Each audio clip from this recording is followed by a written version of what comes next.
संविधान में नौकरियां दी, संविधान में शिक्षा दी, संविधान में घर दिया, संविधान में गाड़ी दी, संविधान ने बंगले दिए। संविधान का राज इस देश में है, तब तक हमने अपनी व्यवस्था क्यों नहीं बनाई? इस देश से अगर संविधान हटता है, सबसे ज्यादा नुकसान किसका होगा? किसका होगा? आप लोगों का। क्योंकि नौकरियों के ऊपर आप लोग बैठे हैं, नौकरियां खत्म। स्कूलों में आप लोग रिजर्वेशन लेते हो, रिजर्वेशन खत्म, स्कूल खत्म। बाबा साहब की जयंती आती है हर साल, हर साल बाबा साहब की जयंती आती है। ये पिछली जयंती हम लोग मना पाए नहीं, घर में थे। एक हफ्ते में 14 अप्रैल 2020 के एक हफ्ते बाद ऑनलाइन एक न्यूज पढ़ी मैंने। ऑनलाइन न्यूज क्या थी पता है? डॉक्टर बाबा साहब अंबेडकर जी की जयंती नहीं होने की वजह से, बाबा साहब अंबेडकर जी की जयंती नहीं मनाई गई, इस वजह से भारत के अर्थ को, भारत के इकोनॉमिक को 1500 करोड़ का, 1200 करोड़ का फटका बैठा है। कितना? 1200 करोड़। आप लोग बाबा साहब की जयंती के लिए कितना रुपया खर्च करते हो? एक साल में 1200 करोड़। ये कौन सा आंकड़ा है पता है? सिर्फ शहरों का आंकड़ा है। या आपके गांव में, गलियों में जो छोटी छोटी जयंतियां होती है, उसका आंकड़ा नहीं है। जयंती के लिए हम लोग पेंट करते हैं, घर को पेंट करते हैं, नई गाड़ी लेते हैं, नए कपड़े लेते हैं, मिठाई लेते हैं, लाइटिंग लगाते हैं, फटाके लगाते हैं, ऑर्केस्ट्रा मंगाते हैं, स्टेज लगाते हैं, प्रोग्राम करते हैं ना। इतना सारा खर्चा होता है। टोटल खर्चा एक जयंती का कितना है पता है? 2200 करोड़ रुपया का खर्चा है सिर्फ भारत का।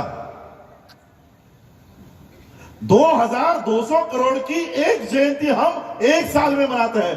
जो लोग इतना खर्चा करते हैं, उनकी एक स्कूल नहीं है, उनकी एक स्कूल नहीं है। स्कूल के लिए हमको कहां जाना पड़ता है?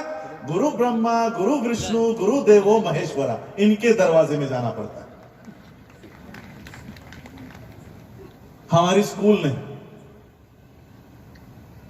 हम आज तक सरकारी नौकरियों के ऊपर निर्भर है कि यहां पर पोस्टिंग निकली तो अर्जी कर दूंगा, यहां पर पोस्टिंग निकली तो अर्जी कर दूंगा। हमारी इंडस्ट्रीज नहीं, और हो नहीं सकती। ऐसा नहीं है। कितना रुपया देते हो आप लोग भारत को?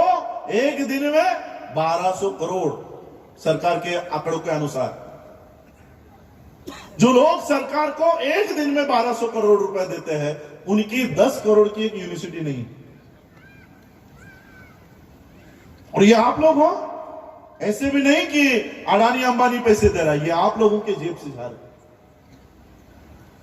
इसलिए बाबा साहब ने उस समय कहा कि जब महार बटालियन चल रही थी, तब खुद की व्यवस्था क्यों खड़ी नहीं की?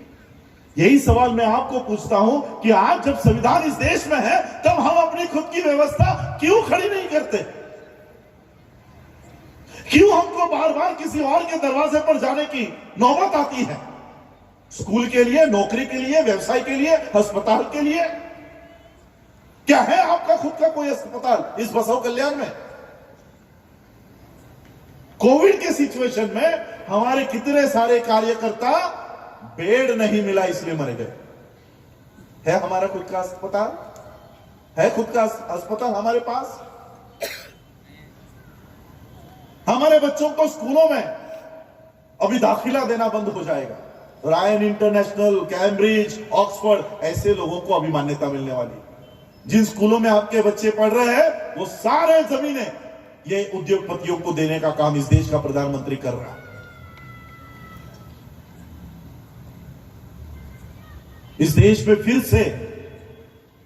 फिर से हम लोगों को उसी मनुस्मृति के कानून में डालने का काम चल रहा है, जिससे बाबा साहब ने हमको बाहर निकाला है।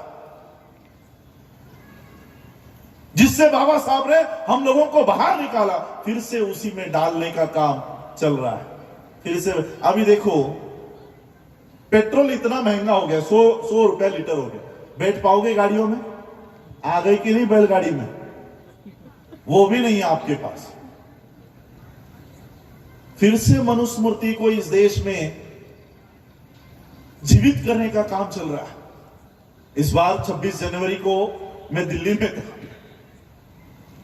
में था किसानों के आंदोलन के लिए। नहीं चाहिए। उस समय राजपथ पर झांकियां निकलती है। पहली बार इस देश में, पहली बार, मौलाना जी मैं आपको बताना चाहूंगा कि पहली बार मनु की झांकी निकली। मनु, जिसने मनुस्मृति लिखी, जिसने कहा कि ये सारे लोग, इनको पढ़ाई लिखाई करने का अधिकार नहीं है। अगर कोई पढ़ाई के शब्द सुन लेता है तो कान में शीशा पिघला के डाला जाए, ऐसे व्यक्ति की झांकी देश का प्रधानमंत्री निकालता है। जिसने ये लिख के रखा है कि ये लोग अगर पढ़ाई लिखाई बोलते भी है तो इनकी जबान काट दी जाए, ऐसे आदमी की झांकी राजपथ पर निकल रही है।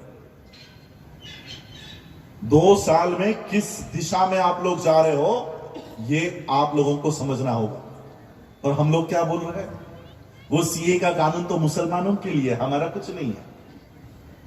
वो किसान का बिल तो किसानों के लिए है, हमारा कुछ नहीं है।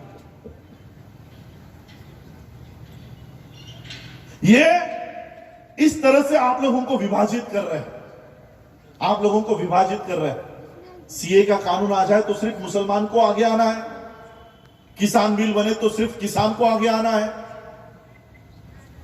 कल आपके लिए कौन आएगा? और इसलिए मैं आज आप लोगों को यह बताना चाहता हूं, उस समय भी